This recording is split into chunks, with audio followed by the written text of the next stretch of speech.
مجھے اور کچھ بھی نہیں معلوم، تمہاری سلطنت سخت خطرے میں ہے، ان 2 سواروں کو راستے میں پکڑ لو، تفصیل ان کے پاس ہے۔ بولتے بولتے زکوئی کو غشی آنے لگی۔ 2 طبیب آ گئے، انہوں نے زکوئی کا خون بند کرنے کی کوششیں شروع کر دی، اس کے منہ میں دوائیاں ڈالی جن کے اثر سے وہ بولنے کے قابل ہو گئی، وہ ضروری پیغام دے چکی تھی۔ اس کے بعد اس نے دوسری ساری باتیں سنائی، مثلا ناجی نے ادروش کے ساتھ کیا باتیں کی تھیں، اسے کس طرح اپنے کمرے میں بھیج دیا گیا تھا، ناجی کا غصہ اور بھاگ دوڑ، 2 سواروں کا آنا وغیرہ۔ پھر اس نے بتایا کہ اسے کچھ علم نہیں کہ اس پر حملہ کرنے والا کون تھا۔ وہ موقع موضوع دیکھ کر ادھر ہی رپورٹ دینے کے لیے آ رہی تھی کہ پیچھے سے کسی نے اسے خنجر گھونپ دیا۔ اس نے اپنا خنجر نکال کر حملہ آور پر حملہ کیا۔ حملہ آور کی چیخ بتاتی تھی کہ وہ کوئی عورت ہے۔ اس نے حملے کی جگہ بتائی، اسی وقت اس جگہ آدمی دوڑا دیے گئے۔ زکوئی نے کہا تھا کہ وہ زندہ نہیں ہو سکتی، اس کے خنجر اس کے سینے اور پیٹ میں لگے تھے، خون رک نہیں رہا تھا، زیادہ تر خون تو پہلے ہی بہہ گیا تھا۔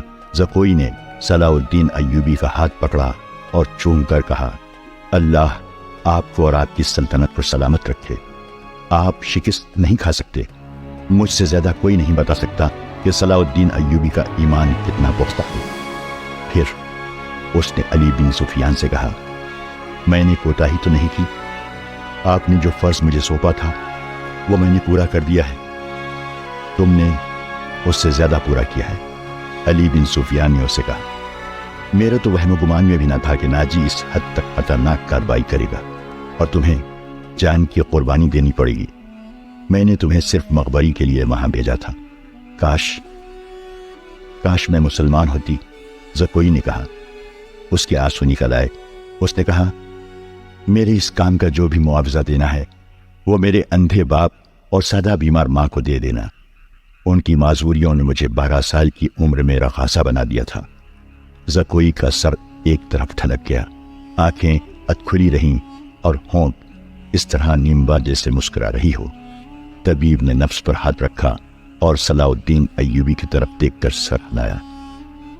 زکوئی کی روح اس کے زخمی جسم سے آزاد ہو گئی تھی۔ صلاح الدین ایوبی نے کہا، یہ کسی بھی مذہب کی تھی، اسے پورے اعزاز کے ساتھ دفن کرو، اس نے اسلام کے لیے جان قربان کی ہے۔